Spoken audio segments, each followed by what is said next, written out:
अस्सलाम वालेकुम, सुबह खैर, खुश आमदीद। दुनिया बोल है के साथ मैं हूँ सैयद फैसल करीम और मैं हूँ सादिया सैमसन। उम्मीद करते हैं कि आपका वीकेंड अच्छा गुजरा होगा और आपके आज के दिन का आगाज़ भी अच्छा रहा हो। और बच्चों के लिए आई एम नॉट श्योर, मेरे ख्याल में कुछ बच्चे जो है वो बड़े एक्साइटेड होते हैं 2 महीनों की छुट्टियों के बाद जब स्कूल शुरू होता है, और कुछ बच्चे जो है बिल्कुल भी एक्साइटेड नहीं होते, उन्हें अच्छा नहीं लगता कि स्कूल शुरू हो गए। बहरहाल मौसम गर्मा की तो तातीलात ख़त्म हो चुकी हैं और सरकारी और निजी स्कूल्स का 1 अगस्त के बाद से ही स्कूल स्टार्ट हो गए थे, but we had a weekend in between. आज वीक का पहला वर्किंग डे भी है, तो बहुत से स्कूल्स में भी आज पढ़ाई की मेरे ख्याल में इब्तदा ज़रूर हुई है, लेकिन काइंड ऑफ एक मोमेंटम में आने में टाइम लगेगा। तो ज़रूर आज हाज़िरी भी उतनी नहीं होगी स्कूल्स में जितनी कि पहले दिन हमें पता होता है कि लोग बच्चे जाते नहीं हैं स्कूल्स में, थोड़ा सा स्लो स्टार्ट रहता है। अच्छा, ऐसी भी इतलात हैं कि क्योंकि बच्चे इसलिए भी इनकी हाज़िरी कम है कि स्कूल वैन वाले जो हैं उन्होंने पेट्रोल की कीमतों की वजह से किरायों में भी इजाफा कर दिया। हालांकि वही वैन वाले जिन्होंने जून जुलाई की फ़ीस जो है वो इकट्ठी वसूल कर लेना, एडवांस में ले लेते हैं ये, तो वैन किरायों में इजाफे की वजह से वालिदैन परेशान हैं, एक और इजाफा आ गया है। और चले इस पे तो हम आगे चल के बात करेंगे ही कि ये इजाफा कब तक रहेगा। बच्चों के स्कूल खुले हैं, मौसम भी जो है वो सुहाना होता जा रहा है और मुल्क भर में मानसून का चौथा स्पेल जो है वो मज़ीद स्ट्रॉन्ग होता जा रहा है।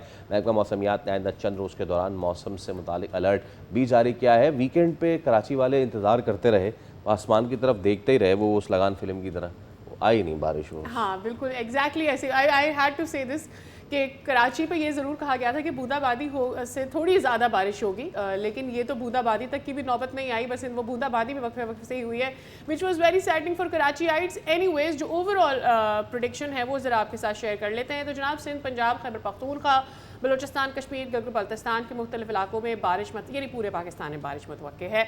और महकमा मौसमियात के मुताबिक अब गरज, चमक और अर्बन फ्लडिंग, पहाड़ी इलाकों में लैंड स्लाइडिंग का खदशा जाहिर किया जा रहा है। एंड एज वी स्पीक बहुत सारे इलाके हैं जहाँ कंसिस्टेंटली लैंड स्लाइडिंग हो रही होती है, और कुछ इलाके हैं जहाँ बारिश रुकने की वजह से वक्ती तौर पर ट्रैफिक की आमदोरफ्त नहीं होती, तो मामलात थोड़े कंट्रोल नज़र आते हैं। लेकिन जैसे ही बारिश होती है तो सूरत हाल फिर कशीदगी की तरफ जाने लगती है। कुछ खेल की बात करते हैं, आपने कशीदगी की बात की तो खेल और क्रिकेट और कशीदा, वाह, तीनों और काफ पाकिस्तानी टीम और तीनों काफ से हैं भाई, क्या बात है। तो पाकिस्तान और वेस्टइंडीज़ के दरमियान दूसरा टेस्ट मैच शुरू हो चुका है और मोहम्मद अब्बास जिन्होंने बहुत अच्छी कारकर्दगी थी उन्हें बाहर रखा गया है, ये कह के कि विकेट जो है वो स्पिन फ्रेंडली है। और उबैद शाह को डेब्यू कराया गया कल और उन्होंने शुरू में ग्लिम्सेस तो बहुत अच्छे दिखाए, पिच पे बाउंस भी था और बहुत सारे तीसरे चौथे स्लिप से इतने कैचेस निकले पहले 10 ओवर्स में कि अल्लाह की पनाह। लेकिन खैर अब सिचुएशन ये है कि वेस्ट इंडीज़ जो है वो पहली इनिंग्स में जो है वो तकरीबन 239 रन बना चुका है, 5 खिलाड़ी उसके आउट हैं और ग्रीव्स जो है वो इस वक्त क्रीज पे मौजूद है 60 प्लस करके। सो लेट्स सी कि वो जो हम साजिद खान को हमने इंक्लूड किया है विद अली उस्मान, क्या वो स्पिन विकेट का फायदा उठा सकते हैं या फिर हम 2-0 होने जा रहे हैं। Yes, a good news from sports and that is Abu Dhabi world jiu-jitsu championship में पाकिस्तान ने 2 गोल्ड मेडल्स और 1 ब्रोंज मेडल जीत लिया है। अबू धाबी में जारी वर्ल्ड जिजित्सु चैंपियनशिप की मास्टर्स कैटेगरी में पाकिस्तान ने पहली बार शिरकत की और पहले ही इवेंट में 2 गोल्ड मेडल्स जीतकर हिस्ट्री बनाई। वर्ल्ड जिजित्सु चैंपियनशिप में साबिक एशियन चैंपियन अबू हुरैरा और मोहम्मद अमार ने मास्टर्स कैटेगरी के डुओ शो के अंदर जो है इवेंट्स में गोल्ड मेडल्स अपने नाम किए हैं। इसके अलावा मोहम्मद यूसुफ और मोहम्मद उमर ने अंडर 21 डुओ कैटेगरी में ब्रॉन्ज मेडल जीता।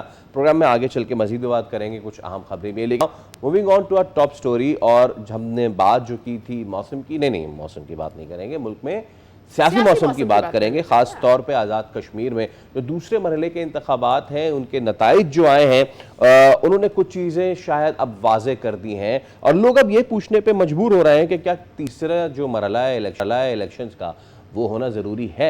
ऐसा नहीं है, ये क्रिकेट नहीं है, तीसरा मरहला होना बिल्कुल ज़रूरी है। ऐसा नहीं है कि अगर कोई जमात पहले 2 जीत जाए सेशंस तो वो तीसरा जो है वो ना करे। लेकिन आप समझ गए होंगे कि हम किसकी बात कर रहे हैं, कौन जीता और कौन आ रहा है। तो नून लीग यहाँ भी लीड कर रही है सादिया साहब, और पीपल्स पार्टी पहले मरहले की तरह इस बार भी कह रही है धांधली हो गई है। एब्सोल्युटली, तो ये जो है धांधली के जो इल्ज़ामात हैं ये कितने ज़्यादा हकीकत पसंदाना हैं या हकीकत के करीब है, इस पर तो बात करेंगे। लेकिन इस वक्त इलेक्शन के बाद सिचुएशन आ रही है, ये जान लेते शायद मुगल आज़ाद कश्मीर से हमारे कॉरेस्पॉन्डेंट हमारे साथ मौजूद हैं। शायद अस्सलाम वालेकुम, सुबह खैर। एक दफ़ा फिर बाजी लेती हुई नज़र आ रही है नून लीग। बशारत मुगल हमारे साथ मौजूद हैं। बशारत, बताइएगा, एक दफ़ा फिर से नून लीग जो है लीड लेती हुई नज़र आ रही है and Peoples Party is on back foot. क्या सूरत हाल है जो इल्ज़ामात पीपल्स पार्टी कंसिस्टेंटली इन इलेक्शन पर लगा रहे हैं? आज़ाद जम्मू और कश्मीर कानून साज असम्बली का ये जो दूसरा मरहला हुआ है, बिल्कुल आपने बजा फरमाया कि इस वक्त जो 20 नशिस्तों में से 13 नशिस्तों पर मुस्लिम लीग नून जो है वो आगे है। पहले मरहले में भी मुस्लिम लीग नून ने बाजी ली, आप दूसरे में भी। और मैं आपको बताता चलूं कि इस वक्त जो ताज़ा तरीन अपडेट है अभी जो इलेक्शन कमीशन से हमने हासिल किए, माजरीन मुकीम पाकिस्तान के जो 12 इंतखाबी हल्के थे उनमें से मुस्लिम लीग नून ने 10 सीटों पर कामयाबी हासिल कर ली है, पीपल्स पार्टी को 2 मिली हैं। इस तरह मुजफ्फराबाद डिवीजन के अंदर टोटल 8 हमारे 9 इंतखाबी हल्के थे। एक लैंड स्लाइडिंग मौसमी सूरत हाल के बायस हल्का एल लचरात जो था उसमें इलेक्शन कुछ वहाँ नहीं हो सका, और दूसरा जो हल्का एल 29A कोटला मुजफ्फराबाद था इसके ऊपर मुकम्मल तौर पर इलेक्शन नहीं हो सका। 7 जो इस वक्त तक इलेक्शन के हुए हैं जिन इंतखाबी नशिस्तों में, उसमें मुस्लिम नून ने यहाँ भी नशिस्तें हासिल की। शाह गुलाम का जो मुस्लिम लीग नून आज़ाद कश्मीर के सदर नीलम वैली से वो जीत के, डॉक्टर मुस्तफा बशीर ने कामयाबी हासिल की है, साबिक वज़ीर-ए-आज़म राजा मोहम्मद फारूक हैदर खान और राजा साकिब मजीद है, ये 4 लोग जीते हैं। जबकि पीपल्स पार्टी की तरफ से 3 नशिस्तें मुजफ्फराबाद डिवीजन में उनको मिली है, जिसमें दीवान अली खान चुगताई हैं, मुख्तार बासी और मियां अब्दुल वाहिद को नीलम लोअर से ये सीट मिली है। और मुजफ्फराबाद डिवीजन के अंदर मैं आपको बताता चलूँ इस वक्त जो सूरत हाल है वो 3-4 की है, और मजमूई तौर पर अगर किया जाए तो मुस्लिम लीग नून जो है इस वक्त वादिया तौर पे हुकूमत बनाने की पोजीशन में आ चुकी है मुजफ्फराबाद में। तो जहाँ तक आपने दूसरा सवाल किया था कि आज़ाद कश्मीर की तारीख में हमेशा ऐसा ही होता रहा, 1985 से लेके आज तक के जो वफाक में हुकूमत होती है वही आज़ाद कश्मीर में होती है। अब जो हुकूमत हारती है तो वो हमेशा इल्ज़ाम लगाती है उसके ऊपर। मुजफ्फराबाद के अंदर नाखुशगवार वाक़ात तो बहुत पेश आए डिवीजन के अंदर, लेकिन जो इलेक्शन है वो पुरअमन अंदाज में करता हुआ 2 इंतखाबी हल्कों के अंदर मैं आपको बताना चाहूँगा कि जो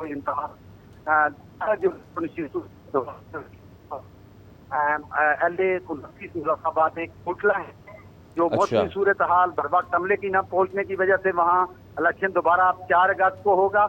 और दूसरा मुजफ्फराबाद का जो लश्कार का हल्का है उसकी कुछ 7 से यूनियन काउंसिल है जिनके ऊपर इलेक्शन नहीं हो सका था, तो इलेक्शन कमीशन इन 2 इंतखाबी जो हमारे हल्के हैं इनकी तो बशारत तो इसका मतलब कुल मिला के फिर नून लीग पहले और दूसरे मरहले में इस वक्त फातह है और लग ही रहा है कि वो हुकूमत बनाने की मजबूत पोजीशन में आ गई है, यानी कि ये यहाँ पे वो मखलूत वाला मामला नहीं चलेगा, नून लीग जो है वो उसका अपर हैंड है। अब ये जो नताइज आए हैं, क्या ऐसी खबरें हैं कि पीपल्स पार्टी तीसरे मरहले का कोई बाइकआउट वगैरह करने जा रही है?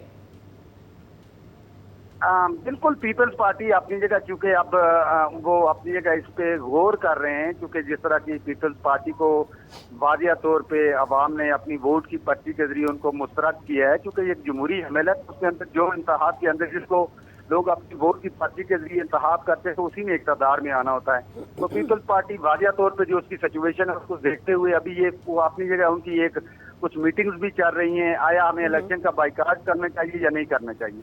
सही है। और शायद ये भी आगाह कर दीजिएगा कि जिस तरह से वोटर टर्नआउट के ऊपर क्वेश्चन उठाया जा रहा था और एक्सपेक्ट ये किया जा रहा था कि पहली दफ़ा में यानी पहले मरहले में इतना वोटर टर्नआउट नहीं रहा है तो दूसरी बार हो सकता है उससे भी कम हो जाए, नोइंग कि क्या सिचुएशन है, तो वोटर टर्नआउट कैसा रहा है?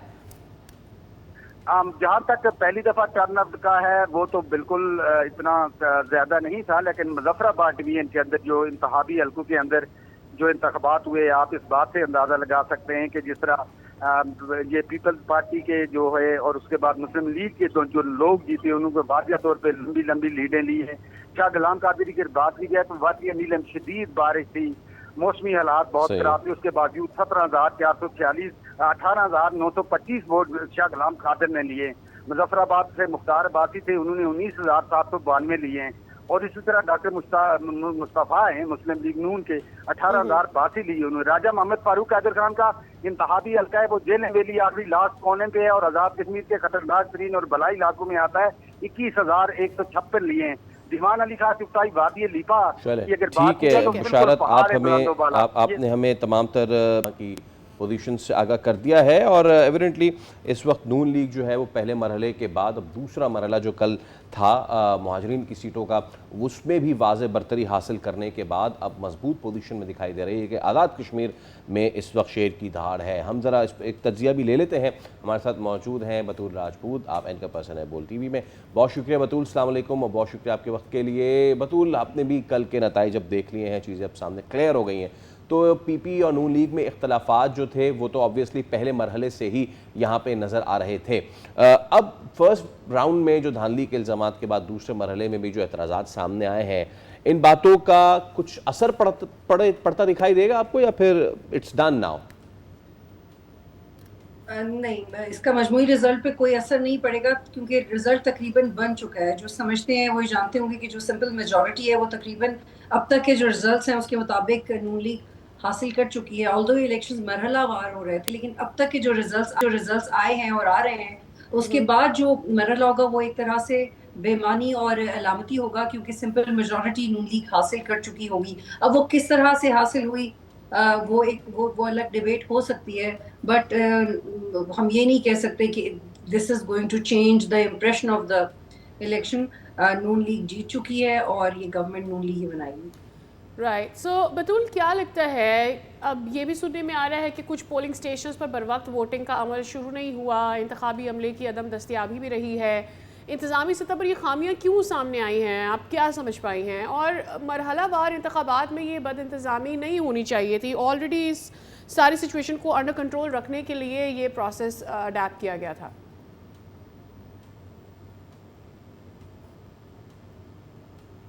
बिल्कुल, और कोड ऑफ कंडक्ट जो इलेक्शन कमीशन का है उससे पहले एक दिन पहले इलेक्शन का अमला भी पहुंच जाता है और उसका सारा मवाद भी पहुंच चुका होता है। लेकिन हम यहाँ पे ये देख रहे थे कि पोलिंग का वक्त शुरू हो गया है लेकिन अमला और बैलेट पेपर्स नहीं पहुंचे। इसकी शिकायत नदीम अफजल चंद ने अपनी प्रेस कॉन्फ्रेंस में भी की और पूरा दिन हमने देखा कि वो हल्के जहाँ पे एक्चुअली पीपल्स पार्टी का वोट बैंक था वहाँ पे इस तरह की शिकायत आती रही है।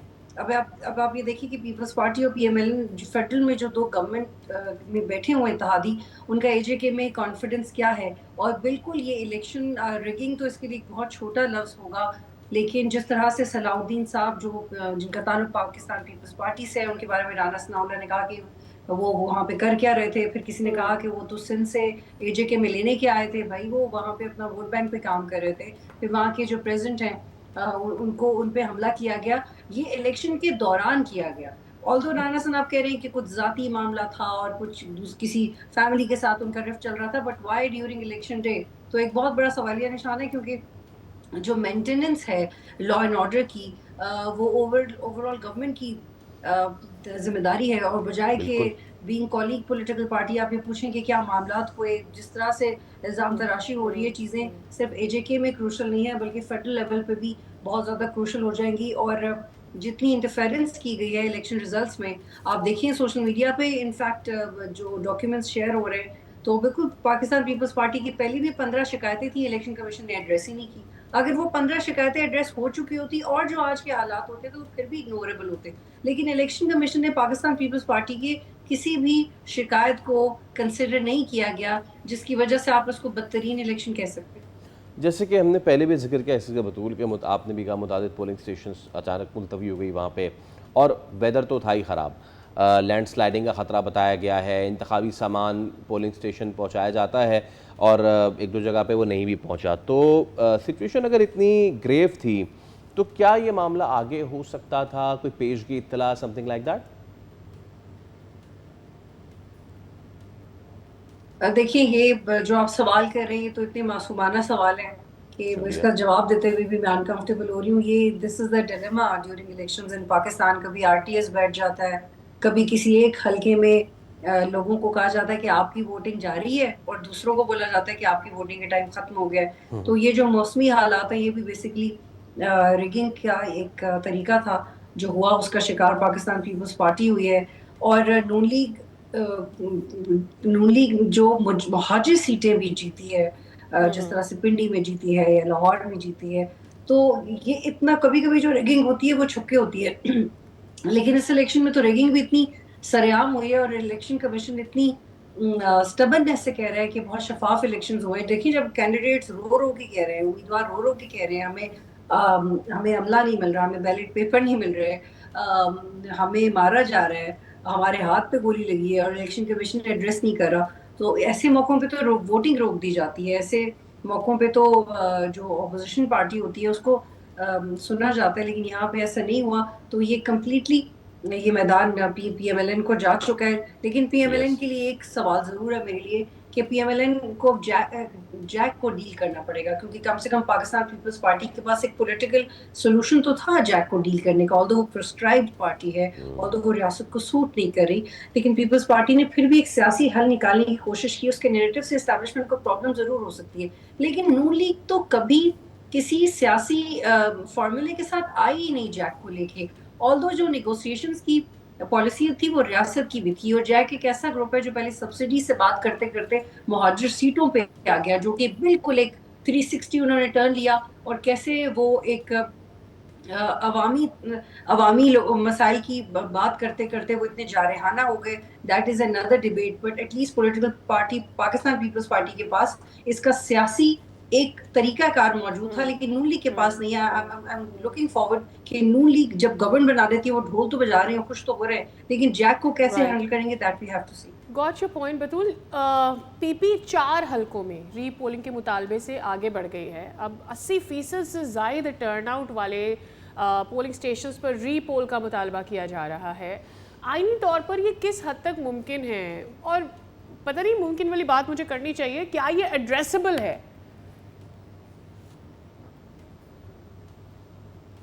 बिल्कुल पाकिस्तान पीपल्स पार्टी के एतराज़ात हक पे हैं, क्योंकि हर वो पॉलिटिकल पार्टी जिसका उम्मीदवार हिस्सा ले रहा है और वो एक कंसर्न पार्टी है तो उसका हक तो बनता है, लेकिन 80% टर्न आउट वाले री इलेक्शन करवाए ये नहीं हो सकेगा। उसकी वजह है कि टर्न आउट तो इतना था ही नहीं। अभी भी जो आज का भी डेटा मैं आपसे शेयर करूं तो जम्मू के कुछ ऐसे भी हल्के हैं जिसमें एक वोट भी नहीं पड़ा, 2 वोट्स भी नहीं पड़े, बल्कि कुछ जगहों पे तो पड़े ही नहीं है। तो ये कौन से हल्के थे जहाँ 80% टर्नआउट ही हो गया? तो एक तो वो टर्नआउट क्वेश्चनेबल है, और दूसरा है कि अगर एक पार्टी कह रही है कि हल्का खुलवाएं तो खुलवाएं।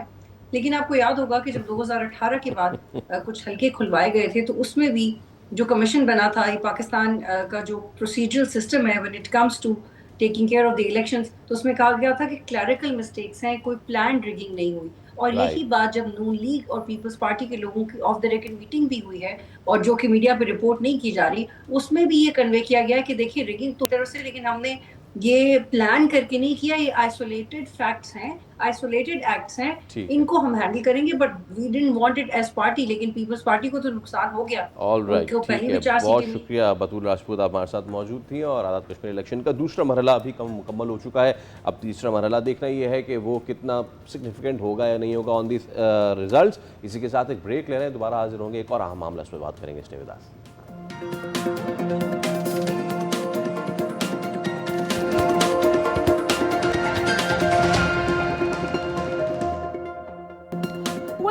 तो जनाब, ब्रेक से पहले तो हम बात कर रहे थे कि आज़ाद कश्मीर में इस वक्त सियासी तौर पर क्या चल रहा है, लेकिन मुल्क की ओवरऑल सिचुएशन को लेकर जो अभी नए बयानात आ रहे हैं उस पर लोगों को तशवीश है। और ख़ास करके मोहसिन नकवी साहब की जो ताज़ा स्पीच रही है उसके बाद मुसलसल हम देख रहे हैं पिछले हफ्ते से इस हफ्ते तक वो ज़ेर बहस है। तो जनाब उन्होंने ये जिक्र किया कि जिस सिस्टम जो है तबाहाल है और नौजवान जो है इस सिस्टम से खुश नहीं है, लेकिन जिस तरीके से और जिस लैंग्वेज का उन्होंने इस्तेमाल किया उस पर कई लोगों को एतराज़ हुआ। जो कोकरोच का वर्ड उनकी जानिब से इस्तेमाल किया गया उसके ऊपर भी लोगों ने एतराज़ात उठाए कि जो आप रिप्रेजेंटेशन दे रहे हैं वो रिप्रेजेंटेशन रिस्पेक्टफुल नहीं है।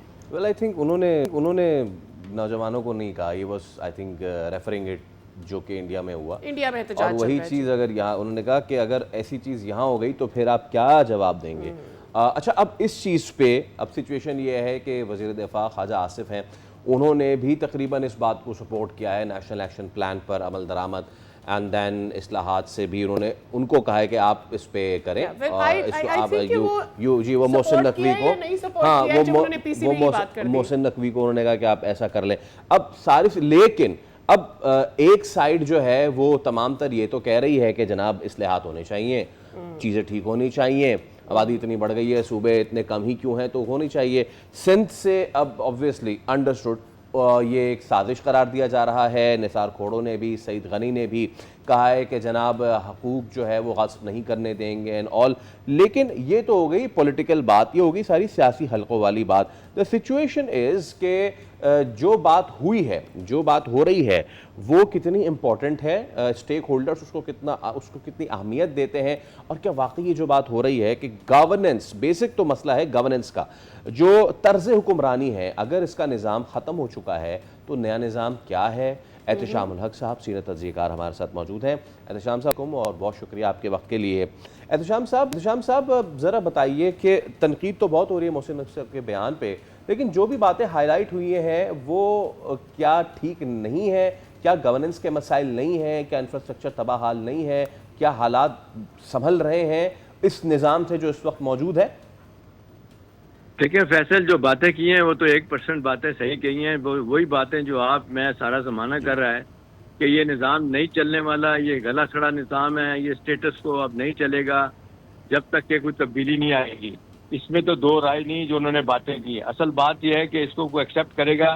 पीपल्स पार्टी PML एग्जिस्ट कर रहे हैं, दोनों वो मानने। एहतशाम साहब, एक तो जो फैसल का सवाल था उसे कंटिन्यू कीजिएगा। दूसरा मेरा सवाल ये है कि जो अभी भी हम देख रहे हैं, ख्वाजा आसिफ साहब का बड़ा कनेक्टिंग सा लगता है, ऐसा लगता है वो सपोर्ट कर रहे हैं और फिर लगता है वो तंज भी कर रहे हैं, जो उन्होंने PCB वाली बात कर डाली है। तो एक तो सियासी झुकाव के बारे में बता दीजिएगा और फिर फैसल के सवाल का जवाब भी आपको प्लीज़ कंटिन्यू कीजिए। देखिए सादिया, वो तो आपको पता है, ख्वाजा आसिफ तो कहते हैं हाइब्रिड सिस्टम है, लेकिन इन प्रिंसिपल इन बातों से इनकार भी नहीं करते। वो कहते हैं जी सबसे पहले तो आप अपनी वजारत से शुरू करें ना। 14 पॉइंट जो थे नेशनल एक्शन प्लान के, वो तो 12 पे अमल नहीं हुआ, वो अमल करके दिखाएं। वो तंज भी है और बात बांध भी रहे हैं। असल बात यह है कि ये हाई लेवल पे ये फैसला हो चुका है सादिया। मैं आपको बता सकता हूँ कि ये 6 महीने का टाइम दिया गया है कि 6 महीने के अंदर दो बातों पे फैसला कर लें। या तो नए सूबे बना लें, 8 से 12 सूबों की इनिशियली बात हो रही है, या आप ये है कि नए एडमिनिस्ट्रेटिव यूनिट बनाएं, 34 डिवीजन है मुल्क के, वो बना लें। और ये कहा जा रहा है कि जी या लोकल गवर्नमेंट का निज़ाम, इसको मुकम्मल तौर पे बहाल कर दिया जाए। इसके अलावा और कोई बात नहीं हो रही। अब यही बातें हो रही हैं कि अगर ये नहीं मानते तो क्या होगा। बीच में खबर आई कि जी शायद कौमी हुकूमत शुमत भी नहीं बन रही है, इन्हीं को मजबूर किया जाएगा। फैसल अपना क्या कहते हैं, नकवी साहब ने मुलाकात की है नवाज अपना जरदारी साहब से, उनको भी कन्विंस करने की कोशिश की है, वो भी तैयार नहीं है। नवाज शरीफ साहब भी तैयार नहीं है। जाहिर सी बात है, मरियम नवाज क्या चाहेगी कि वो आधे लाहौर की चीफ मिनिस्टर हो, नहीं मानेगी। लिहाजा ये दोनों बड़ी पार्टी फैसल रजिस्ट कर रही हैं। लेकिन मेरी इत्तला ये है कि फ़ैसला कर लिया गया है, क्योंकि हमारे दोस्त ममालिक ख़ास तौर पे चाइना, सऊदी और तुर्की ये कहते हैं कि भाई आपने सफारतकारी में बहुत कुछ किया है, आपके इंटरनल मामलात भी ठीक होने चाहिए। उसके अलावा आप देख लें जिस तरीके से जन जी की बातें हो रही हैं, कोई चीज़ ठीक होने का नाम नहीं ले रही। उर्दू में कहते हैं तरक्की माकूस, हम नीचे चले जा रहे हैं। तो ना तो कोई इलेक्शन का फ़ायदा हो रहा है, ना कोई रिफॉर्म हो रही है, सिर्फ बातें हो रही हैं। वो सही कहते हैं नकवी साहब के 10 साल के बाद मैं अगर दोबारा इसी फोरम पे आऊँगा तो हम यही बातें कर रहे होंगे। बातें उनकी बिल्कुल सही हैं, ज़ुबान वो बोल रहे हैं फील्ड मार्शल की। उन्होंने बड़ा वाज़ेह तौर पे ये मैसेज दे दिया है कि 6 महीने के अंदर रीसेट कर दें मामले को। नहीं करेंगे तो कुछ और होगा। दूसरी बड़ी खबर ये है कि ये रेफरेंडम का भी फैसला कर लिया गया है कि ये नहीं मानते कि जी पार्लियामेंट में जाएंगे आप, पार्लियामेंट में जाएँ ना जाएँ, रेफरेंडम में मुझे बताएं सादिया, आपसे पूछा जाए, फैसल से पूछा जाए, मुझसे पूछा जाए कि ये निज़ाम चलने वाला है, तो हम कहेंगे नहीं चलने वाला। तो जाहिर सी बात है अब तब्दीली आनी है। ये कैसे आनी है? अब ये इस्टेब्लिशमेंट ने, ये डीप स्टेट ने हमारी ये फैसला कर लिया है कि इसको तब्दील होना ही होना है। अब जितनी जल्दी दोनों बड़ी पार्टी कंसेंसस कर लें तो ठीक है, अदरवाइज़ फिर ये है कि तीसरा फैसला आएगा रेफरेंडम की सूरत में, और फिर इसको ये नफाज करने का ये फैसला फाइनली हो जाएगा कि निज़ाम को तब्दील कर दिया जाए। नीम सदारती निज़ाम की भी बात बीच में होती रही है, लेकिन शायद वो फौरी तौर पे ना हो। फौरी तौर पर जो है लोगों की राय लेने के बाद इस निज़ाम को बदलने की बात होगी। जी एहतशाम साहब, जस्ट वन लास्ट थिंग, देखिए निज़ाम सही नहीं है या इस निज़ाम को चलाने वाली मौरूसी सियासत? That's my question. मैं इसको लंबा कर ही नहीं रहा। मैं देखिए ये सवाल फैसला आपका बहुत अच्छा है। देखिए ना, जब आप बात करते हैं कि जी कोई आप निज़ाम ले आएँ, अमल दरामद करें, अब जमहूरियत की वो कह रहे हैं, ये भी साथ वो कहते हैं मोहसिन नकवी के अपने फील्ड मार्शल डेडलाइन क्रॉस नहीं करना चाहते। यानी यही कि यही निज़ाम रहे, ये डेमोक्रेसी रहे, कोई और निज़ाम वो। असल बात यह है कि जो जमहूरी निज़ाम आप लाना चाहते हैं, क्या आप उस पर खुद बिलीव करते हैं? क्या आप चाहते हैं कि लोगों के मसले हल हों? क्या चाहते हैं कि मुल्क में तब्दीली आए, गवर्नेंस ठीक है। का निज़ाम बेहतर हो, और इत्तेशाम सिक्योरिटी साहब हो? जाते जाते ज़रा कराची पर भी और सिंध के ऊपर भी सियासी नज़र अगर हम डाल लें, एमक्यूएम वाले इकट्ठे हुए थे और आपस में गुत्थम गुत्था हो गए। इन्होंने सिंध के ऊपर बात करनी थी। सिंध वाले कह रहे हैं कि ये क्या बात करेंगे हमारे मसाइल पर, इनकी तो आपस की लड़ाइयाँ नहीं ख़त्म हो रही। देखिए, इनकी आपस की लड़ाइयाँ सादिया ख़त्म होना हो, ये भी मैं आपको बताऊँ फैसला कर लिया गया है कि कराची को, गवादर को, इस्लामाबाद तो है ही फेडरल टेरिटरी और किसी हद तक आज़ाद कश्मीर को भी ये कहा जा रहा है कि फेडरल टेरिटरी बनाया जाएगा, क्योंकि ये ना पीपल्स पार्टी कराची को संभाल सकी है, हल कर सकी है, ना एमक्यूएम। सिवाय एक्विजिशन के, काउंटर एक्विजिशन के सही। कुछ भी नहीं हो रहा।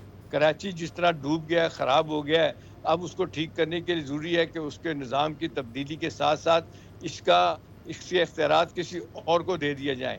अब फैसले की घड़ी है, मैं इतना आपको बता दूँ। अब ये ज़्यादा देर नहीं चलेगा, 6 महीने का टाइमलाइन दिया गया है, उससे ऊपर अगर मामलात जाते हैं तो फिर नथिंग कैन बी सेड कि ये निज़ाम रहता है या नहीं रहता। एब्सोल्युटली। लेकिन अब बहुत देखना है कि शुक्रिया। पीपल्स पार्टी पीएमएल वो उसको कन्विंस कैसे होते हैं लेके कि नहीं चलती है। होते। ठीक जी। है एहतशाम साहब, बहुत शुक्रिया आपका। और इस हवाले से हम बात कर रहे थे आखिर में जाके गुज़िश्ता रात भी वो सियासी जमातें जिन पे एक तरह से तकिया है कि जनाब वो चीज़ों को लेके चलेंगी, वो आपस में लड़ पड़े। लोग उसको ऐसे भी देख रहे हैं कि देख लीजिए यही है वो निज़ाम कि जो आपके सामने है, जो आवाम की बात करते हैं लेकिन आपस में गुत्थम गुत्ता है। तो अगर यही निज़ाम है तो फिर इस निज़ाम को बदलो भी। एक ब्रेक ले रहे हैं, दोबारा हाजिर होंगे। Stay with us.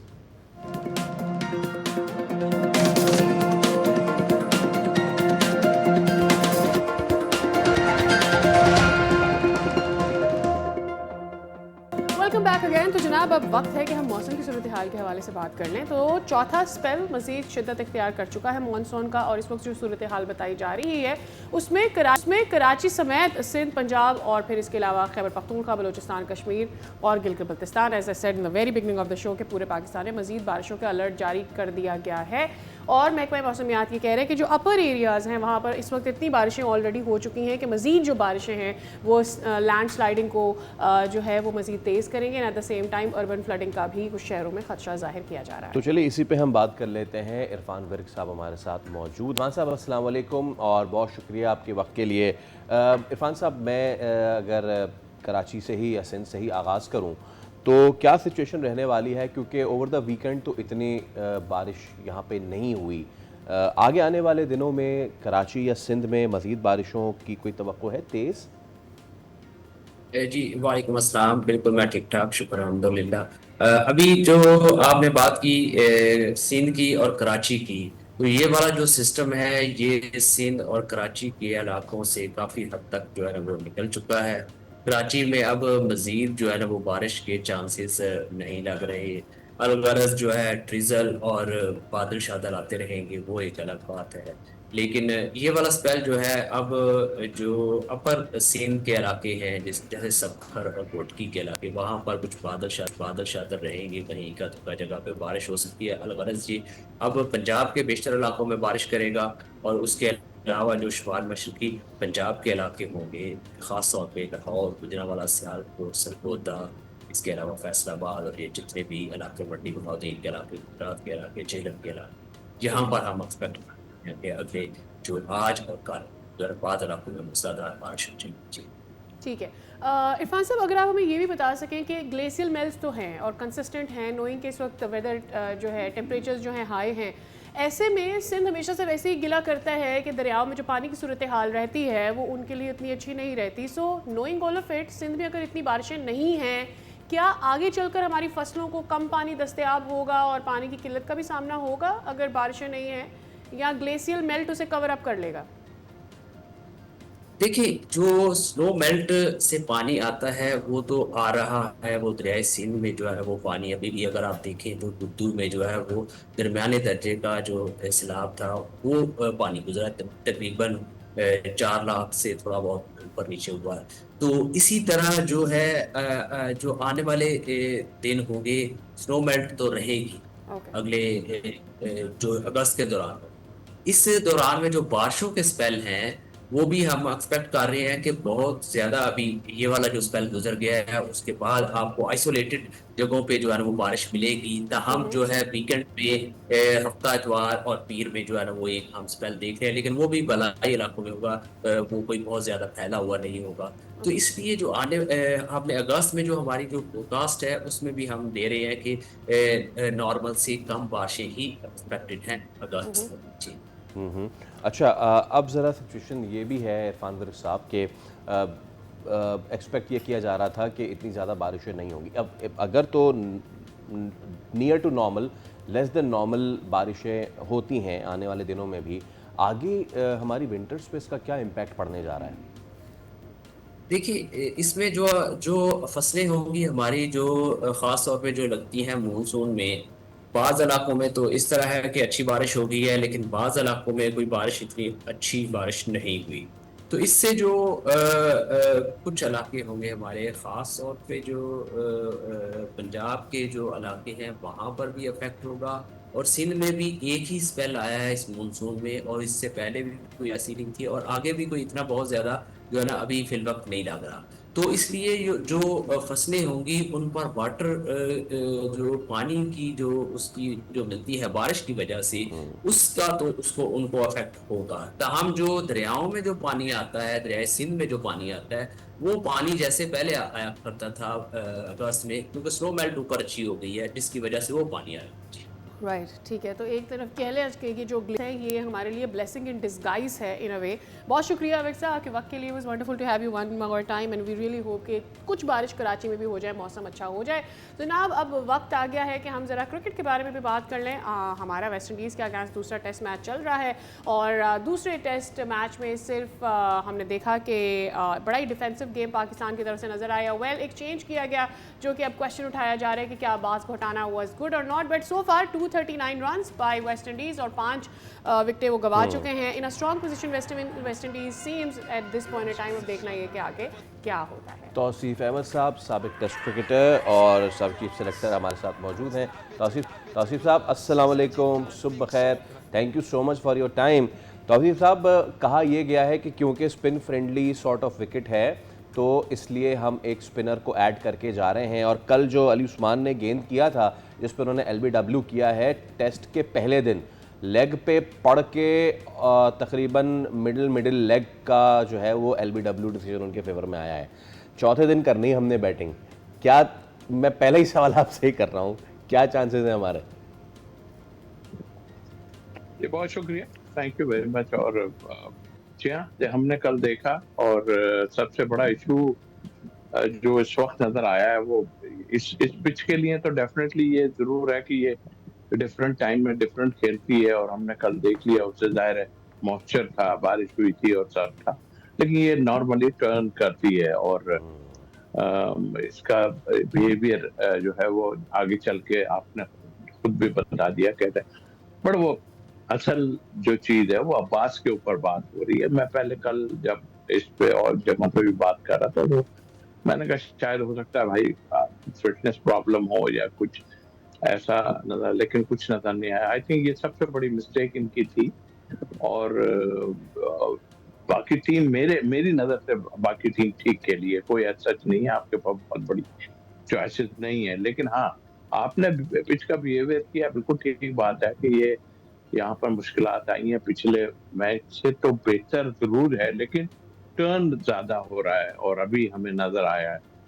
मेरी नजर में कल पाकिस्तान को जो है वो इनको ऑल आउट कर देना चाहिए था, जिस तरह की पिच का बिहेवियर था, लेकिन अगर 300 से ऊपर चलेगा तो बड़ी मुश्किलात हो जाएंगी। तो वो फिर वही तौसीफ साहब question stage where it was कि आपने अब्बास को क्यों ड्रॉप किया। अगर हमारे पास बहुत सारे ऑप्शंस नहीं हैं, क्या जहन में आया होगा? कभी मैं बाबर आजम का देख भी रही थी क्रिकेट की वेबसाइट के ऊपर, एंड ही सेड कि हमें इसलिए ऑमिट किया बिकॉज कंडीशन सो थी। वी सीन पिछले टेस्ट मैच में भी थर्ड डे ऑनवर्ड्स पिच ने अपना बाउंस आ गया उसमें थोड़ा सा, उसके उसकी कंडीशन थोड़ी चेंज हुई। So are we not learning from our mistakes कि हम इसी तरह से, हमारा ये पैटर्न रहा है, जो अच्छा करे उसे निकाल दो और बाद में कहो कि जी कंडीशंस नहीं थी। या तो हम पिच की कंडीशन सही नहीं रीड करते, या हमें पता नहीं है कि किसको कब खिलाना है। एक्शन तो यही पता नहीं है हमें किसको कब खिलाना है। ये कहते थे कि जी पुराने प्लेयर्स को अब हटाओ और नया खून लेके आ जाओ, प्लेयरों में नहीं बल्कि मैनेजमेंट में भी। तो आप देख लें उनके जो डिसीजन है वो सब नजर आ रहे हैं। मैंने अ, काफी जगहों पे देखा, अगर एक यंगस्टर को आप डेब्यू कराना ही चाहते हैं फास्ट बॉलर को, तो आप इंग्लैंड ले जाके करा देते ना यार उनको ऐसी। और फिर एक ऐसा बॉलर जो आपके लिए रन्स भी रोक रहा है, अब्बास की बात कर रहा हूँ, और फिर जी आपको विकेट्स भी लेके देता है, तो वो मुझे तो हैरत होती है कि ये सब अब ये मैं जाऊंगा ना बहुत अजीब सी बातें निकल आएंगी, फायदा कोई भी नहीं है, क्योंकि ये आवे का आवा बिगड़ा हुआ है और चला जा रहा है। आप टेस्ट मैच जीत भी जाए, आपके अंदर कोई बहुत बड़ा चेंज आने वाला है नहीं। इतनी कि जो लोग बाहर बैठे हैं, या अब तनकीद तो अपनी जगह है कि जी बाहर बैठ के आप तनकीद करते हैं, तनकीद नहीं है।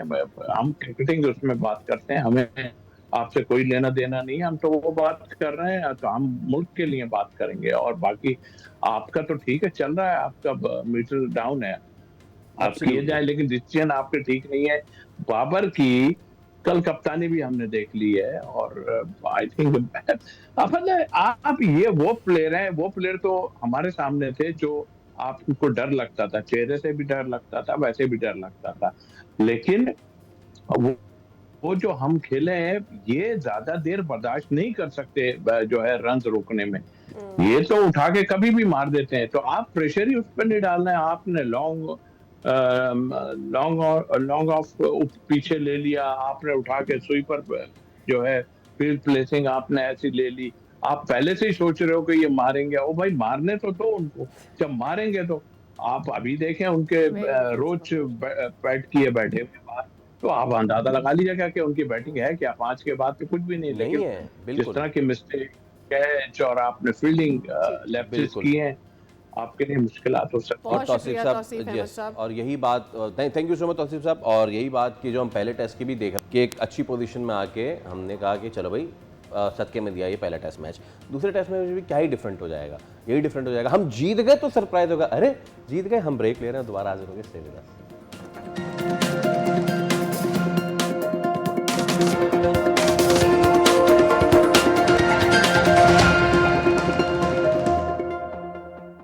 Welcome back. कराची में नौजवान कारोबारी शख्सियत और मारूफ वफल ब्रांड के मालिक का कत्ल जो है, अब उसकी खबरें सामने जो आई हैं, उसके बाद से लेके अब तक इस केस में बहुत सारी उलटफेर हुई है। मीर अली रज़ा, उनके कत्ल के बाद बहुत सारे सवालात उठ रहे हैं। बीच में ये भी हुआ कि जी खुदकुशी है ये, लेकिन लेटेस्ट जो डेवलपमेंट हुई है उससे अब सीधी सीधी चीज़ सामने आ रही है कि नहीं, ऐसा कुछ भी नहीं है। तहकीकात जो हुई हैं उसके मुताबिक अली रज़ा को रात गए कॉल करके बुलाया गया, बाद अज़ा उसकी लाश गुलिस्तान जौहर से मिली। केस में नई CCTV फुटेज जो सामने आई है उसके बाद कहानी जो है ना वो तब्दील हो रही है, उसके कई रुख सामने आ रहे हैं। एब्सोल्युटली। तो अब देखना ये है कि जो रात की गुलिस्तान जौहर की CCTV फुटेज है, जी। जिसमें देखा गया है कि बॉडी को कहाँ पर फेंका गया है, और उसके बाद हमने ये देखा कि जो कल से CCTV फुटेज गर्दिश करी है, जिसमें अली खुद मीर रज़ा जो है वो खुद वहाँ से वेपन्स निकाल रहे हैं। ये फुटेज जिसका मैं तस्करा कर रही हूँ, फिर वो अपनी गाड़ी में बैठते हैं, फिर वो अपने घर के करीब उस वेसिनिटी में विद दैट वेपन नज़र आ रहे होते हैं। एट दैट टाइम ये बड़ा इंपॉर्टेंट हो गया है कि इस सारी सूरत हाल को देखा जाए कि आया इसको खुदकुशी का रंग दिया जा रहा था, और क्या किसी के कहने पर इन्होंने अपने घर से वो वेपन निकाला है, क्या कोई और इसके पीछे भी रीजनिंग हो सकती है। इस वक्त बहुत सारे सवालात उठ रहे हैं। इन्वेस्टिगेशन एक तरफ हम देख रहे हैं कि जारी थी, और जो खुदकुशी का रंग देने की कोशिश कर रहे हैं लोग, क्या उन तक अब तक पहुंचा गया है या नहीं। हमारे साथ मीर हसन अली जो कि वालिद हैं मकतूल मीर रज़ा के मौजूद हैं। हसन साहब अस्सलाम वालेकुम। और अफसोस ही है कि आपके साहबजादे का ऐसे जो है वो केस सामने आया, उनका ऐसे उनकी हलाकत हुई। अच्छा ज़रा ये बताइए कि आप अब तक की जो पुलिस तफ्तीश है किस हद तक उससे मुतमईन है, कुछ नई फुटेजेस भी सामने आ रही हैं, उस हवाले से भी अगर आप हमें बता सकें तो प्लीज़। सर मैं तो एक निजी चैनल जो हैं उन्होंने बहुत सारी चीज़ें चला दी हैं, तो इसका मतलब वो पुलिस की तरफ से चल रही हैं। जी राइट सर। जी उसकी फॉरेंसिक रिपोर्ट चल रही है जो हमें नाकाबिले कबूल है। उसके वो गन शॉट की आ रही है, फॉरेंसिक सिर्फ के गन शॉट हुआ है नहीं जी, उनके ऊपर बहुत ज़्यादा तशद्दुद हुआ है। वो ब्रूटल मर्डर्ड है। हमारे पास कुछ शवाहिद मौजूद हैं कि उसके ऊपर उनकी आइडेंटिटी मिटाने की कोशिश की गई। ओह। उनका फेस खराब है। देखें, हम इस माशाल्लाह से कौम हमारी पढ़ी लिखी है, इतना बेवकूफ ना बनाए कि मतलब उसका चेहरा एक रात में ही खराब हो गया। ठीक है सर, ऐसा नहीं है। कुछ चीजें ऐसी भी चल रही हैं निजी चैनल की तरफ से कि भाई वो गन लेकर गए। जी बिल्कुल, गन उसने वहां से निकाली है। ठीक है जी, गन लेकर गए तो गन लेके अगर वो लेकर गए और ऐसी कोशिश की जा रही है कि इसको इस तरह नैरेटिव दिया जाए कि इन्होंने सुसाइड की है, तो मैं तो बड़ा ही हंस हंस के पागल हो रहा हूँ। इसलिए कि भाई मेरा बच्चा वहां था, उस दुकान से उसने गन निकाली है तो वो दुकान में ही शूट कर लेता अपने आप को, कोई भी नहीं था दुकान में, वो तो रात का टाइम था। वो गन लेकर इधर तारिक रोड आया है अपने घर के ऊपर, उधर गाड़ी में अपने आप को मार लेता। उसने तो इरादा कर लिया था फिर, अगर एज पर निजी चैनल टीवी, राइट सर। अब वो फिर यहाँ से एक बाइकिया की गाड़ी मंगाता है, उसमें बैठ के जाता है, गाने भी सुनता है, हंसी मजाक भी करता है, और वहां जाके उतरता है और फिर जंगल की तरफ चलता हुआ जाता है। उसकी वीडियो चला रहे हैं कि ये रोड के ऊपर चलता जा रहा है, वो रोड के ऊपर चल रहा है। वो वहां से, उसको यूनिवर्सिटी रोड से हो सकता है किसी ने वहां पर गाड़ी में बिठाया है, उसको किसी ने बुलाया जरूर है, क्योंकि जिस गाड़ी में वो अपने घर से गया है उसको बोला, वो उसने ड्राइवर को बोला, मीर रजा ने, कि जरा जल्दी चलाओ, मेरा वहां पर मीटिंग है, कोई इंतजार कर रहा है। तो वो उसने बोला कि देखें जी, ये गाड़ी, मैं छोटी गाड़ी है, कितनी भगाऊंगा। तो वहां पर 3 मिनट पहले पहुंचने के ऊपर भी रजा ने बोला, शुक्रिया भाई, आपने मुझे 3 मिनट पहले पहुंचा दिया। और रजा उस तरफ रोड के ऊपर, उस इतने सुनसान एरिया में, इतनी मतलब जहां हर वक्त पेट्रोलिंग रहती है वहां पर इतने मतलब आप स्नैचिंग होती है वहां पर, इतनी चीजें होती हैं, वहां उसको किसने बुलाया, वहां किसके कहने पे वो गया। और उसको अगर सुसाइड करना हो तो वो मतलब गुलाबों के गमलों की तरफ जाके खुदकुशी कर रहा है, फिर अपनी गन भी फेंक कर आ रहा है, फिर अपने फेस को भी खराब कर रहा है, और फिर अपने हाथ भी जला रहा है, अपनी स्किन भी काट ली। तो ये सब क्या मतलब मिर्रदा ने किया? Sorry sorry sorry, very sorry. MLO भी बहुत प्रेशर में उन्होंने इस की जो भी रिपोर्ट शाया की है, हमारे पास तो नहीं पहुंची, मीडिया ने, पुलिस ने हमें तो नहीं बताया। और गोली पीछे से मारी है सर, सुसाइड करने के लिए आगे से नहीं की जाती। राइट सर, सुसाइड करने के लिए पीछे से मैं कैसे गोली चलाऊंगा अपने ऊपर? सर इसको घुमाया जा रहा है, ये केस कुछ और है, किस चीज का प्रेशर है। हम भी थ्रेड में हैं, हम लोग भी बहुत थ्रेड में आ गए। हो सकता है आज बात कर रहा हूँ, कल हमें भी मार दिया जाए और उसको सुसाइड शो कर दिया जाए। ठीक है, रजा गन अपनी सेफ्टी के लिए लेकर गया होगा वहां से, राइट सर। किसी अपने ने इसको बुलाया है वहां पर। आप माने रजा का उधर कोई काम नहीं, रजा क्यों किचन से पहले उतरा है? ठीक है। और ठीक है हसन साहब, एक बात तो क्लियर हो गई है कि अब ये जो आप कह रहे हैं कि खुदकुशी का रंग दिया जा रहा है, ये तमाम तर बातें दम तोड़ गई हैं। कल रात से जो फुटेज सामने आई है, जो ख़ासकर कि जौहर की जो फुटेज सामने आई है, वहाँ से ऑब्वियसली ये खुदकुशी वाली बातें ख़त्म हो गई हैं। लेकिन अब ऑब्वियसली इन्वेस्टिगेशन पर कई सवालात ज़रूर उठ गए हैं। आप ऑब्वियसली इसके करीब तर हैं केस के, तो जानना यही चाहेंगे कि जो इस वक्त सिचुएशन बन रही है उसमें ये भी कहा जा रहा है कि शायद कोई मसला ऐसा हो सकता है, कोई दुश्मनी हो पुरानी, कोई कारोबारी शख्सियत इसके पीछे हो। तो इस तरह का कोई आंसर आपको नज़र आया है? किसी पर आपको शक है कि आप चाहते हो कि उस एंगल से भी इन्वेस्टिगेशन की जा सके? मगर हमने नंबर भी दिए हैं, मगर वो केस को घुमा रहे हैं। ठीक है सर, वो गलत बयान लिखा रहे हैं कि देखें, फैमिली मैटर्स, घर में इशू हर जगह होते हैं। मैंने आपसे फिर कह रहा हूँ, पढ़े लिखे लोग हैं। ठीक है सर, पढ़े लिखे लोग हैं। रजा आईबीए का टॉपर, कितनी बेसिकली प्रॉब्लम क्या है, वॉफलेक का फेस मीर रजा है, उसकी उंगलियों के नाखून पे आइडेंटिफाई किए। उस वक्त उनके पास जो तस्वीर थी वो पूरी जली हुई थी, हाथ फेस। ठीक है जी, फेस नाकाबिले शनाख्त किया हुआ था सर। 12 घंटे में कौन सा फेस खराब होता है? और मुझे ये बताएं, गोली पीछे से, पीठ से मारी गई है, मैं कैसे सुसाइड पीठ पे से करूंगा? Right sir. अब मैंने उसी वक्त फिरोजाबाद एसएचओ को कॉल किया और मैंने बोला, सर मैंने अपने बेटे की बॉडी तलाश कर ली है, ये इनको मिली है, तो मैं फिर जिना अस्पताल जा रहा हूँ। ये जिना अस्पताल ले गए हैं हम, जिना अस्पताल वहां पर। अब मैंने गेस्ट हाउस का दिमाग से निकाल दिया और अब हम जिना अस्पताल भाग गया फैमिली को लेके। जब हम जिना अस्पताल पहुंचे तो हम बेटे को देख ही नहीं पाए सर। वो इतना, उसको इतना हिट किया हुआ था, उसको गला दबा के उसकी आंखें बाहर थी, उसके पाँव पे जो है वो सारी स्किन निकाली हुई थी। ये हाथ इतने इतने जले हुए हैं सर, इतने इतने। उसकी बेसिकली शनाख्त मिटाई गई है। हमें ये सिर्फ जानना है, हम जस्टिस इस चीज का चाहते हैं कि ये कौन ऐसा इतना है जिसने शनाख्त मिटाने की कोशिश की है। अच्छा, बिल्कुल आप जो बातें कर भी रहे हैं वो हम तक जब पहुंच भी रही हैं तो हम खुद हमारे अंदर की जो कैफियत है वो दिगरगू है। लेकिन ये मैं आपसे ज़रूर पूछना चाहूँगा कि तहकीकात के आगाज़ में चीज़ें ऐसी थी कि पुलिस की तफ्तीश पे एतमाद आप ख़ुद भी ज़ाहिर कर रहे थे। अब सूरत हाल जो है वो क्या ऐसी लग रही है आपको? क्या अभी भी आप मुतमईन हैं या नहीं हैं, और अगर नहीं है तो क्यों? पहले दिन ही बोला था कि उस पर तशद्दुद हुआ है, तो हमें इंश्योर किया गया था कि तशद्दुद हुआ है। अच्छा, सर हमें इंश्योर थे, हमें इंश्योर किया गया है। मैं अभी भी पुलिस को कोई नेगेटिव बात नहीं बोल रहा हूँ कि पुलिस से मुझे कोई प्रॉब्लम, मगर आज जो एक निजी चैनल सारी चीजें चला रहा है तो मैं पुलिस के ऊपर इसलिए डाउट कर रहा हूँ कि ये कैसे चेंज हो गया, किसके प्रेशर में ये चीजें चेंज हो गई, कैसे उसकी फॉरेंसिक चेंज हो गई भाई।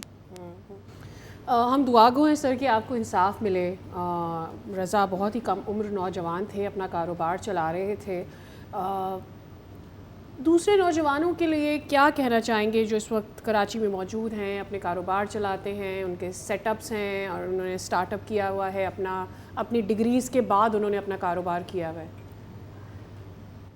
पॉजिटिव रिप्लाई था। वो शादी से भी अपनी बहुत खुश था, सारी कपड़ों की मैचिंग, शादी किस तरह डिजाइन कर रहा था, कहाँ पिक्चर्स लेनी थी, कपड़े कौन से डिजाइन करना था, बैतुल मुकर्रम मस्जिद उसने चुनी। सर ये मतलब आपसे हमें क्या जरूरत है, आप उनके देखें। अभी वर्कर्स ना मुझे समझ नहीं आया सर कि ये वॉफलिक्स के फाउंडर मीर रजा, आप मेरी बात को कैच कीजिएगा सर। जी जी जी जी जी। फाउंडर मीर रजा, पार्टनर। सर हमारे पास कोई खाने का नहीं पूछ रहा है यार, क्या बात है। अब मीर रजा दुनिया में नहीं है तो उसको कोई उसके माँ बाप को पूछ ही नहीं रहा, कोई नहीं पूछ रहा। क्यों नहीं पूछ रहा यार, क्या ऐसी बात थी? क्योंकि फेस वॉफलिक्स का फेस मीर रजा थे, फाउंडर मीर रजा। इतनी जेलसी किस बात से जेलसी थी? उसका चेहरा क्यों जलाया गया, उसकी उंगली के फिंगरप्रिंट्स क्यों खत्म किए गए? सर ये बहुत बड़ी प्लानिंग के साथ किया गया है, प्लीज इसको देखें। उसने क्यों गाड़ी वाले को बोला जल्दी चलाओ, मेरे लिए वहां इंतजार हो रहा है, मेरी मीटिंग है? उसने क्यों 3 मिनट का बोला? सर क्यों तेजी में भगवाई उसने गाड़ी? किस बात की जल्दी थी? कौन बुला रहा था, किस लिए बुला रहा था, उसके क्या प्रॉब्लम्स थे? मेंटली कोई प्रॉब्लम नहीं थी उसकी सर। मुझे इस केस के लिए दूर तक जाना पड़ा, मैं जाऊंगा। मुझे अब अंदाजा हो रहा है कि इस केस को बिल्कुल ही दूसरे एंड पे लेके जाया जा रहा है, जो कि नाजायज किया जा रहा है, और हमें ये कबूल नहीं है। हम जस्टिस के लिए बहुत कुछ करेंगे। मेरे बच्चे पे तशद्दुद करके पीछे से गोली मारी गई है, उसने सुसाइड नहीं किया है।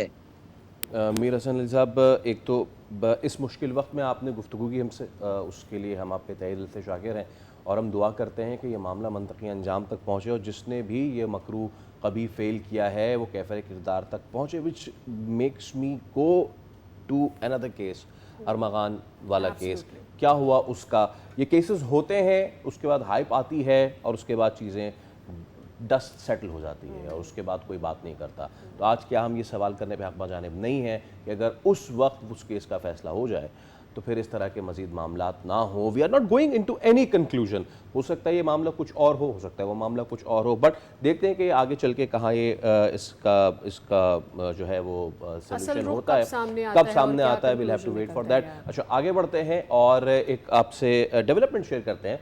स्पेन के सारी इलाकों में 2 दिन कबल गैर कानूनी तारकीन वतन की अचानक बड़ी तादाद पहुंची और उसके बाद यूरोप भर में एक नया बहरान खड़ा हो गया है। आप सबने ये फुटेजेस हम अब आपको दिखाएंगे भी। तैरते हुए ये तमाम तर पहुँचे हैं और स्पेन का खुद मुख्तार शहर है सेवता, वहाँ पे ये पहुँचे हैं और उसके बाद सिक्योरिटी तो नाकाम नजर आई है। There you go Sadia. Absolutely. और फिर जब आप इनकी फुटेजेस देखते चले जाएंगे तो आप ये फिगर आउट करेंगे कि आगे जो हैं वो ट्रक्स मौजूद हैं, उन ट्रक्स पर ये चढ़ते हैं और एक बड़ी तादाद में, इतना इन्फ्लक्स कि इट इज़ हैरानकुन है कि इतनी बड़ी तादाद में लोग इतनी कोऑर्डिनेशन में यहाँ से कैसे आगे जा रहे थे। तो ये असल में मामला क्या था, स्पेन से हमारे कॉरेस्पॉन्डेंट हैं असद रहमान, उनसे जान लेते हैं कि सिचुएशन क्या बनी है। असद, पहले तो अस्सलाम वालेकुम, हमारे यहाँ मॉर्निंग है तो सुबह खैर। सर ज़रा बताइएगा, ये 2 रोज़ कल टीवी पर मनाजिर ये हैं, ये बड़े हैरान कुन है। इतनी बड़ी तादाद में, मतलब जो लोग माइग्रेंट्स भी होते हैं ज़रा छुप छुपा कर आते हैं, ये तो बिल्कुल ही ओपन एंड आउट इतने लोग सियोटा से निकल रहे हैं, स्पेन की जानिब आ रहे हैं। क्या मामला है, क्या कोई सिचुएशन है, सिक्योरिटी किस वजह से इन लोगों ने अपना ये एरिया छोड़ा और फिर ये द सेंटर ऑफ स्पेन की तरफ भाग रहे हैं? जी बिल्कुल, 2 दिन कबल जो मनाज़र पूरी दुनिया ने देखे वो स्पेन के खुद मुख्तार शहर सेवता के हैं, जो जोग्राफिया के लिहाज से शुमाली अफ्रीकी मुल्क मराकश के बिल्कुल साथ जुड़ा हुआ है, लेकिन स्पेन के साथ उसका ज़मीनी कोई राब्ता नहीं है। वहाँ एक ही दिन में हज़ारों की तादाद में लोग, जिनमें ज़्यादा तादाद नौजवानों की थी, समंदर के रास्ते एल तरखाल के साहिल से तैर कर और सरहदी जो बाढ़ थी उसको फलांगते हुए स्पेनी हदूद में दाखिल हो गए। जहाँ तक बॉर्डर सिक्योरिटी का ताल्लुक है तो वहाँ 2 बुनियादी वजूहात थीं। स्पेनी हुकाम जो हैं और मुकामी ज़राए के मुताबिक मराकशी सिक्योरिटी फोर्सेस ने उन लोगों को रोकने के लिए कोई ख़ास मुज़ाहमत का मुज़ाहरा नहीं किया, बल्कि इतलात ऐसी भी हैं कि शायद मराकश ने जानबूझकर स्पेन पर सियासी दबाव बढ़ाने के लिए इस लहर को नहीं रोका। दूसरी बड़ी वजह स्पेनी सरहदी पुलिस और ग्वार्डिया सिविल की जो नफरी है वो हज़ारों की इस तादाद को संभालने के लिए काफ़ी नहीं थी, जिसकी वजह से मुकामी इंफ्रास्ट्रक्चर जो वहाँ पर स्पेनी इदारों का मौजूद था वो मफलूज नज़र आया। ताहम स्पेन ने अब वहाँ फ़ौज और अजाफ़ी जो पुलिस है तैनात करके ज़्यादातर लोगों को वापस मराकश की तरफ है।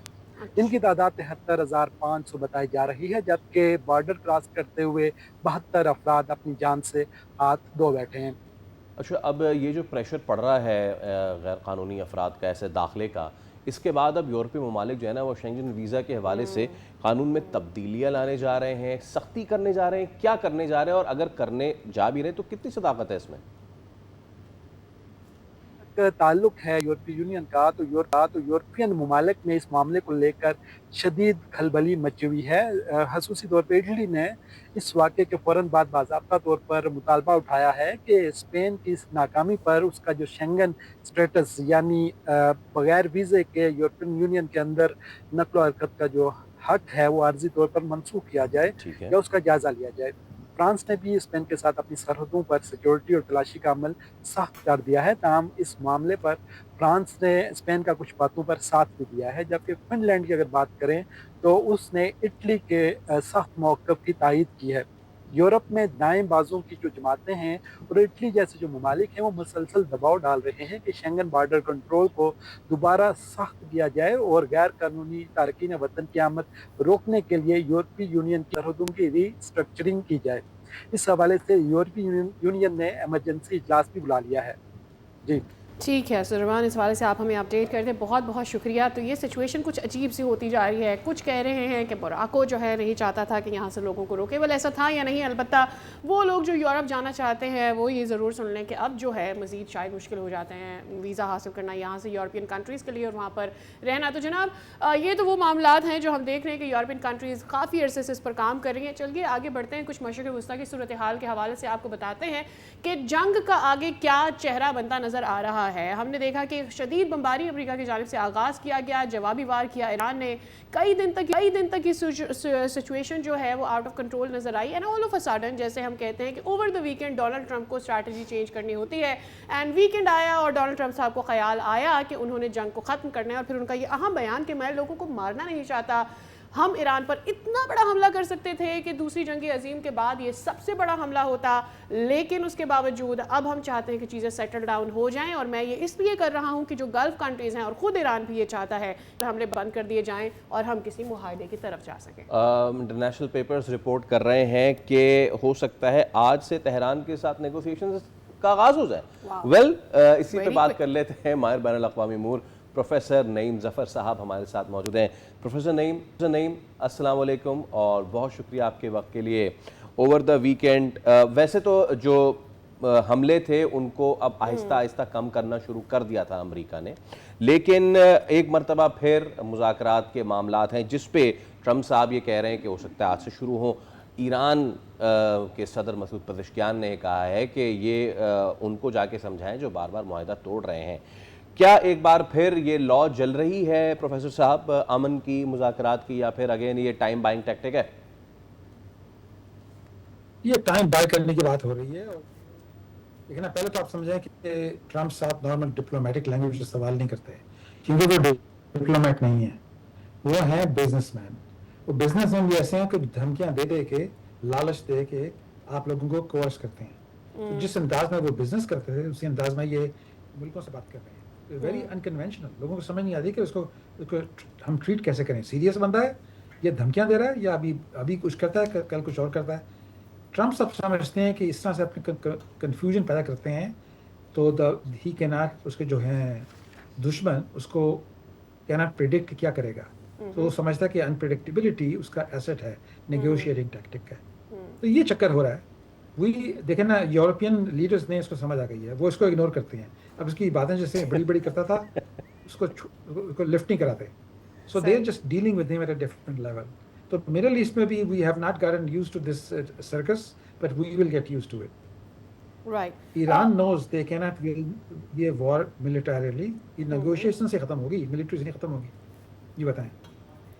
राइट प्रोफेसर साहब, मुख्तसरन अगर आप क्वेश्चन को हम बाद में आफ्टर द ब्रेक भी कंटिन्यू करेंगे, बट मेरा क्वेश्चन आपसे यही होगा before we go towards the break कि एक्चुअली डोनाल्ड ट्रंप साहब के साथ आप यूज टू भी कैसे कर सकते हो कि वी हैव सम टाइम। सो अगर हम क्विकली जान सकें आपसे सर कि हम क्या डोनाल्ड ट्रंप के आदी हो भी सकते हैं, बिकॉज एक अनप्रिडिक्टेबल इंसान है जो अनप्रिडिक्टेबल डिसीजंस लेता है, जिसको कंट्रोल उन लोगों को करना होता है जो उनको बर्दाश्त कर रहे हैं।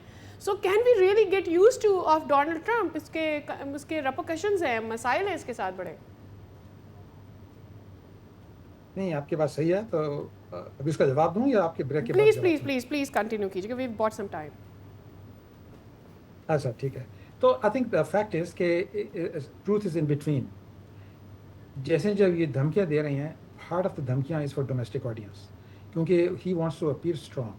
पार्टली ये है कि अगर नेतन्याहू की बात करें तो Netanyahu has a election problem, उसकी पॉपुलैरिटी बहुत कम हो चुकी है।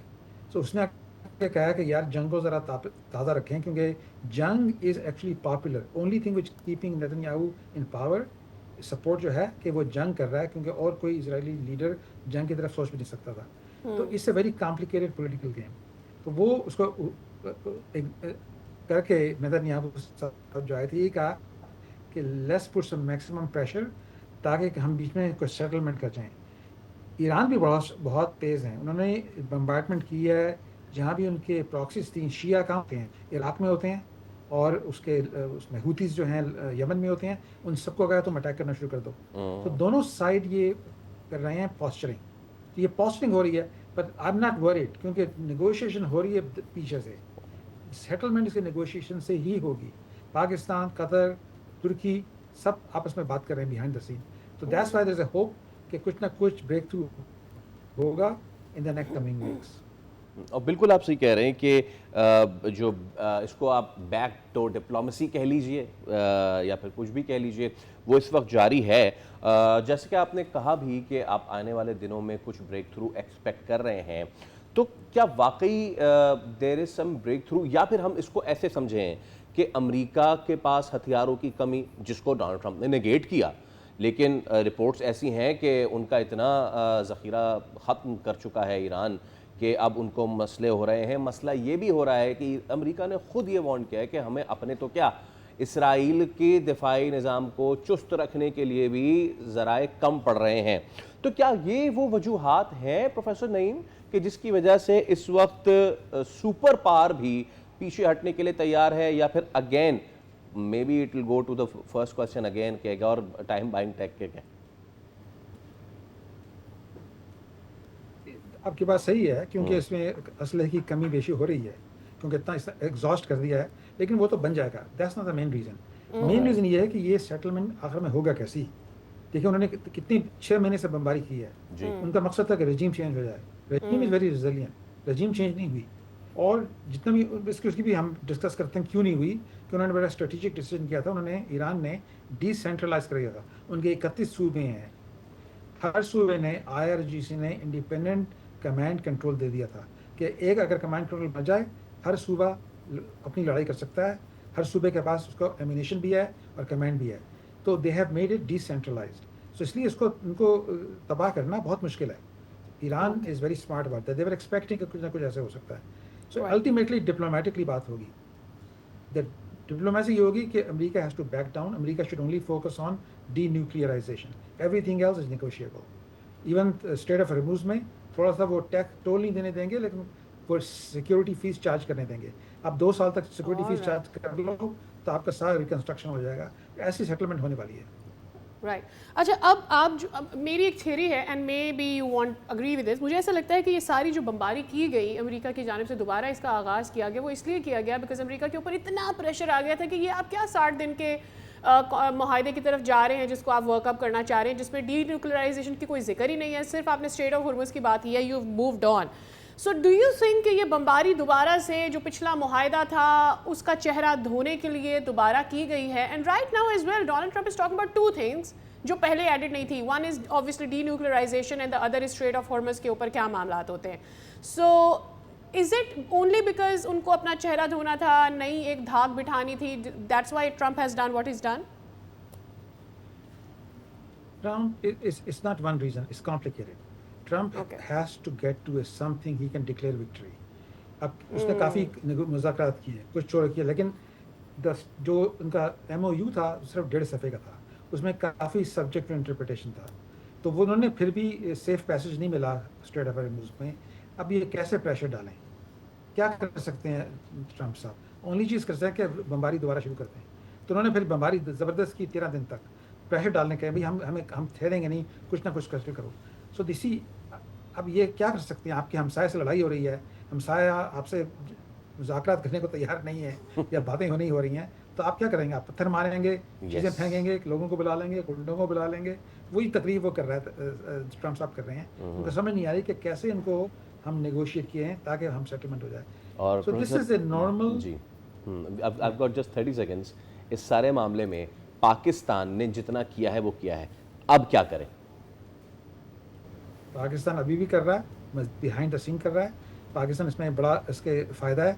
हमें ट्रेडिंग पार्टनर चाहिए, हमें ऑयल चाहिए ईरान से, हमारा we don't want to get into nuclear situation with supporting Saudi Arabia.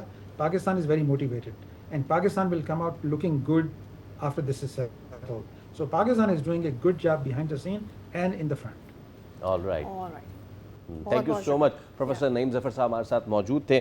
और सिचुएशन है, एक बार फिर दुनिया ने उम्मीद लगा ली है कि जनाब अगर ट्रंप साहब ने कहा है कि अमन होगा तो शायद हो जाए। पाकिस्तानियों ने उम्मीद लगा ली है कि ट्रंप साहब ने कहा अमन होगा तो 5% नीचे आया है WTI ब्रेंट। वो तो आज रात पता चलेगा कि पाकिस्तानियों की उम्मीद पे कितना पानी फिरता है। एक ब्रेक ले रहे, दोबारा हाजिर होंगे। Stay with us.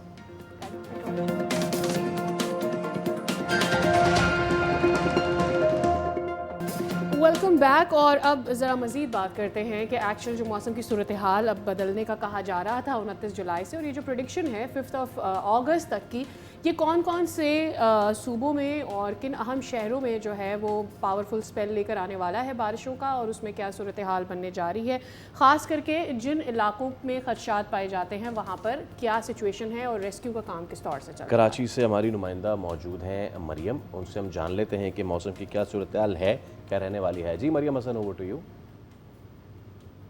सुबह से ही कराची में बूंदाबांदी का सिलसिला जारी है। आज भी मतलब जुज़वी अबरालूद रहने का इम्कान जो है वो जाहिर किया गया है। ताहम आज से बारिश के इम्कानात जो हैं वो मादूम होते हुए नज़र आ रहे हैं। महकमा मौसमियात के मुताबिक गुज़िश्ता 2 रोज़ कराची के मुख्तलिफ इलाकों में वक्फे से हल्की बारिश और बूंदाबांदी जो है वो देखी गई। महकमा मौसमियात के मुताबिक कराची में आइंदा आने वाले चंद दिनों तक मूसलाधार बारिश के इम्कानात जो हैं वो मौजूद नहीं है।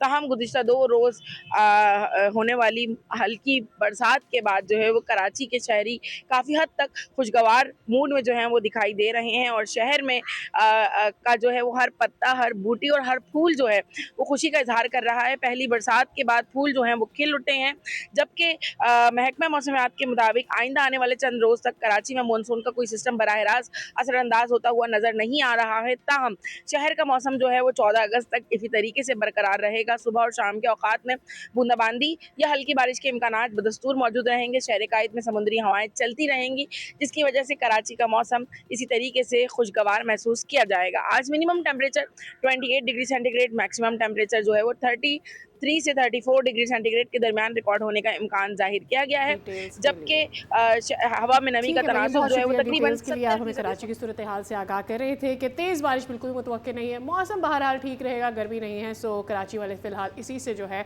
अपना पेट भरे, तेज़ बारिश कराची में नहीं होने वाली है। तो जनाब सक्कर की सूरत हाल भी आपके साथ शेयर कर लेते हैं। सक्कर बैराज पर निचले दर्जे का सैलाब है और सैलाबी रेला सक्कर बैराज से कोटरी बैराज की तरफ बढ़ रहा है। सूरत हाल क्या रहेगी और ऐसे में क्या लोगों को एहतियाती तदाबीर रखनी चाहिए? शाहिद अली हमारे नुमाइंदे हमारे साथ मौजूद हैं। शाहिद, आगाह कीजिएगा, निचले दर्जे का सैलाब कहा जा रहा है? जिस पर इस वक्त निचले दर्जे का सैलाबी रेला गुजर रहा है। गुड्डू बैराज जहां दरमियाने दर्जे का सैलाबी रेला पहुंच गया था, लेकिन पानी की सतह यहां पर इंतहाई तेज़ी के साथ कम हुई है। इस वक्त गुड्डू और सखर बैराज से निचले दर्जे का सैलाबी रेला गुजर रहा है, जो यहाँ से गुजरकर दादू मोरो पुल होता हुआ कोटरी बैराज की तरफ जाएगा। बात अगर करें गुड्डू और सखर बैराज के दरमियान हज़ारों एकड़ एराजी जो है वो सैलाबी पानी में डूब चुकी है, जिसमें सैकड़ों एकड़ पर मुख्तलिफ इजनास की फसलें थी जो पानी में डूबी हुई हैं। इस वक्त हम बेगारी कैनाल के किनारे मौजूद हैं। आप देख सकते हैं मेरे अक़ब में जो है वो अलिफ कच्चे का इलाका नज़र आ रहा है, लेकिन ये तमाम का तमाम जो है वो सैलाबी पानी में डूबा हुआ है। मीलों तक जहाँ तक निगाह जाती है वहाँ पानी ही पानी है। सैलाबी रेला जो है इस वक्त दोनों बैराजेस से गुजर रहा है। जितने भी हसास बंद हैं इन दोनों बैराजेस के दरमियान, उनकी सख्ती से निगरानी की जा रही है। जितने हसास बंद हैं वहाँ पर महकमा आपाशी का अमला तैनात है। महकमा आपाशी के एडवाइज़र सक्खर के अब्दुल अजीज़ सुमरो से हमारी बात हुई है। उनका कहना है कि इस वक्त जो सैलाबी रेला है निचले दर्जे का। शाहिद अली सक्खर ब्यूरो हेड हमें आगाह कर रहे थे सक्खर की सूरत हाल से। इसके साथ ही आज हम करते हैं यहाँ पर अपने शो का इख्तिताम। मुलाकात होगी अब आपसे, कल दीजिए इजाज़त, खुदा हाफ़िज़।